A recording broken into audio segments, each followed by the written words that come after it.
ያህል ርቀት ማንኛውም ክርስቲያን ሊሄድ አይችልም።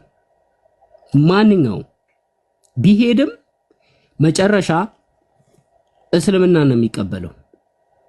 እኔ በህይወቴ ማረሳት አንድ ሙስሊም ስቅስቅ ብላ አለቀሰች። ስለ ነብዩ መሐመድን ስሳደብ ሰምታ በቃ ማቀርበው ስለሌለኝ ምናገረው ስለሌለኝ እንትምለው ጠይቄ ሁሉንም ስለጨረሱ የሆነ ነገር ሳሳያት ልጅቷ አለቀሰች። የሆነ ጥልቅ የሆነ ህልም ውስጥ ነው የከተትከኝ። ብዙ አይነት ህልም አይቻለሁ። ይሄኛው ይለያል። ያው ቅድሚያ የምንሰጠው ለሻሃዳው ነው። ምክንያቱም ስለአሁን ብቻ ስለሆነ እርግጠኛ የምንሆነው ኢምራን ጉዳይዲያን ሰላም ብለውና እንግዲህ ሻሃዳ ሲይዘው ከዛ በኋላ ወንድሞችም ሀሳብ አላቸው። እነ ሳላም ኡስታዝ ጀማልም አህመድም ያሉ ልጆች አሉ። እነሱም ሀሳባቸውን መግለጽ ስለሚኖርባቸው እንትን ይላሉ።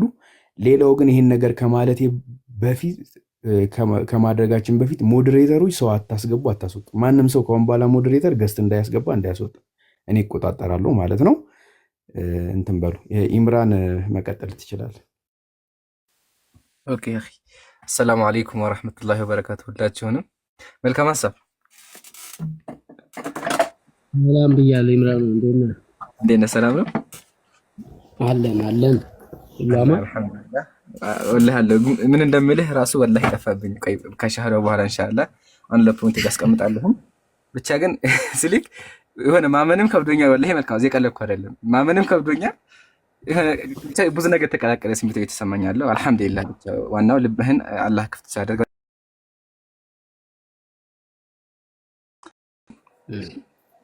እና እሺ ኢምራን እኔ የሚለውን ከኔ ጋር ተከትለው እሺ አሽሃዱ አላህ ኢላሃ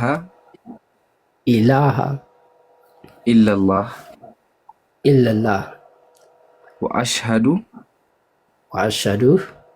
አነ ሙሐመደን አብዱሁ ወረሱሉ አላሁ አክበር። አሁን አንተ ወንድሜ መልካም ሀሳብ አልሐምዱሊላህ ወደ እስልምና ገብተህ ማለት አንዴ በአማርኛ ደግሞ እንበለው ከአላህ በስተቀር በሐቅና በእውነት የሚመለክ አምላክ እንደሌለ መሰክራለሁ። በሐቅና በእውነት የሚመለክ አምላክ እንደሌለ መሰክራለሁ። ነብዩ መሐመድም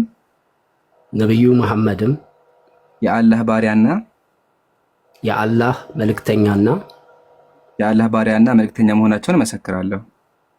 የአላህ ባሪያና መልእክተኛ መሆናቸውን መሰክራለሁ። አላሁ አክበር። ጉዳይዳ ሐሳብህን ግለጽና ኢንሻአላህ እኔ ደግሞ የምነው ነገሮች አሉ። ቀጥል። ምን ሐሳብ? እሺ አላሁ አክበር አልሐምዱሊላህ ረቢል ዓለሚን። ክብር ምስጋና ለአላህ ለዓለማቱ ጌታ። ጉዳይዲያ አላህ ያጽና፣ እስቲቃማውን ይስጥ ነው የምለው። ሁላችንንም አላህ ያጽናን። እንግዲህ እኔ እንጃ በቃ የአላህ ስራ የሚገርም ነው። አልሐምዱሊላህ። እንግዲህ አንተ ካሁን በኋላ እንደተወለደ ህፃን ልጅ ነህ።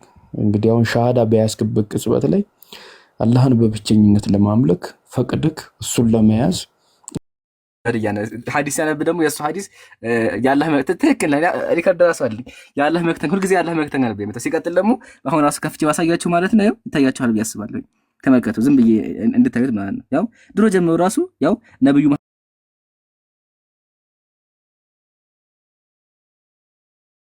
ተስማምቻለሁ። እሺ እኛም ወደናል ሊሆን ብለናል። ይስሐቅ አለክ? ሰላም አለይኩም ይስሐቅ። ወአለይኩም ሰላም ወራህመቱላሂ ወበረካቱሁ። ቀጥል ሐሳብህንና ለሌሎች እድል እንሰጣለን።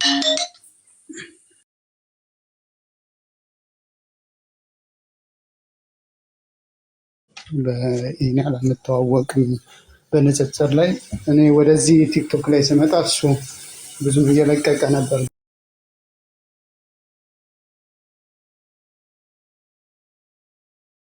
እንደዚህ እስልምና ለእንደዚህ ለእስልምና ጥሩ በአመለካከት ደረጃ ራሱ አይደለም እስልምናን ይቀበላል ብዬ ላስብ በአመለካከት ራሱ ለእስልምና ጥሩ አመለካከት ይኖረዋል እንደ ይሄ ልጅ ብለን ማናስበው አይነት ሰው ነበርና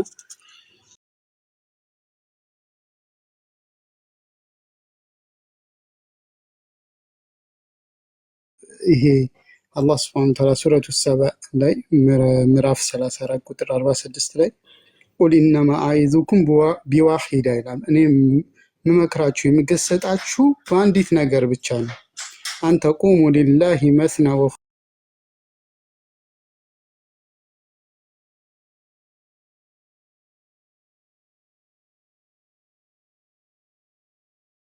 ለአንዱ አምላክ ጥርት አድርጋችሁ እንድታስተውሉ እንድትገነዘቡ ነው ወይ እውነት ያለንበት ሁኔታ ያለንበት ቦታ ትክክል ነው ወይ እውነት እስልምናን ሌሎቻችን ማለት እውነት እስልምናን ስትቃወሙ በቃ እስኪ ይሄ ካላችሁበት ማህበረሰብ ውጡና ለብቻችሁ ወይ ደግሞ ቅድም አማከርኩት ያለው ነገር አለና እንደዚህ ወይ ለሁለት ሆናችሁ ወይ ለብቻችሁ ካለው ይሄ አብሯችሁ ሆይ ሆይ ከሚላችሁ ማህበረሰብ ውጡና እንደዚህ ቆም ብላችሁ አስቡ። ያላህ ምክር እና ይሄን የቁርአን ያን ያስታውሰኝ አንተ ቁሙ ሊላሂ ማለት ለአላህ ጥርት አድርጋችሁ መስና ሁለት ሆናችሁ ወይ ለሁለት በቃ አንተና ጓደኛ ወይ አንድና ሁለት ሰው ናችሁ ወፉራዳ ወይ ደግሞ ለብቻችሁ ሆናችሁ አስተውሉ። አንተ ተፈከሩ በዛ ነገር ላይ አንተ ተፈከሩ ثم ተተፈከሩ ከዛ እንድታስተውሉ የያዛችሁበት ያላችሁበት ሁኔታ እውነት ልክ ነኝ ወይ እያደረኩት ያለውት የሚለው ነገር እንድታስተውሉ ነው የሚል ይሄን የቁርአን አስተውሶኛል እና ሁላችሁ እውነትን ፈልጎ እኔ ንጽጽር ላይ የሚሰሩ ከሌላው እምነት በኩል ያሉት ሰዎች ንጽጽር የሚሰሩ ሰዎች እውነት ሀቅን ፈልገው ከሆኑ እኔ ሁሌም በልቤ በውስጥ ያለ ነገር አለ አላህ Subhanahu Wa Ta'ala መጨረሻቸው ይመራቸዋልና እውነት እናንተ ልባችሁ ላይ ያለው እውነት ያላችሁበት እውነተኛ እንደሆናችሁ አረጋግጣችሁ ነው ወይስ ደግሞ እንዲሁ መሳደብ እንዲሁ ከእስልምና ለማንቋሸሽ ነው? ያን ነገር አስተውሉት። ደግሞ የመረጠው ስም በጣም ደስ ብሎኛል። የነብያችን ሰለላሁ ዐለይሂ ወሰለም ስም ነው እና በጣም ነው ደስ ያለኝ ስሙን ራሱ ሲመርጥ። አላህ በዚህ ዲን ላይ ጽናቱን ይስጥ አላህ Subhanahu Wa Ta'ala ለሌሎችም ደግሞ የሂዳያ ሰበብ የምትሆን ሌሎችንም ወደዚህ እስልምና የምታመጣ ጀግና አላህ ያደርግህ። ይሄን ለማለት ነበር እስካሁን እንትን የጠበቁት ላይ ጠብቃችሁ እኔ እዚህ ጋር ልውረድና ኢንሻአላህ ሌሎችን አስገቡ ከተምሳ እሺ ጉዳይ ዲያ ምርቃትን አሚን ብለህ ተቀበልና ኡስታዝ ጀማል ጋር እንሄዳለን። ወላሂ እንግዲህ አላህ እንግዲህ ምንድነው የሚባለው እንግዲህ ትንሽ ያው አረብኛም ብዙ ጽናቱን ይስጠን ሁላችንንም ጽናቱን ይስጠን። በጣም አመሰግናለሁ። ቴንክ ዩ ወንድሜ። እሺ ኡስታዝ ጀማል ከመቀጠሉ በፊት አብዱ መርካቶ የምትለውን ነገር ቶሎ በልና ለሌሎች ቦታ እንለቃለን። እሺ ሰላም አለይኩም ወራህመቱላሂ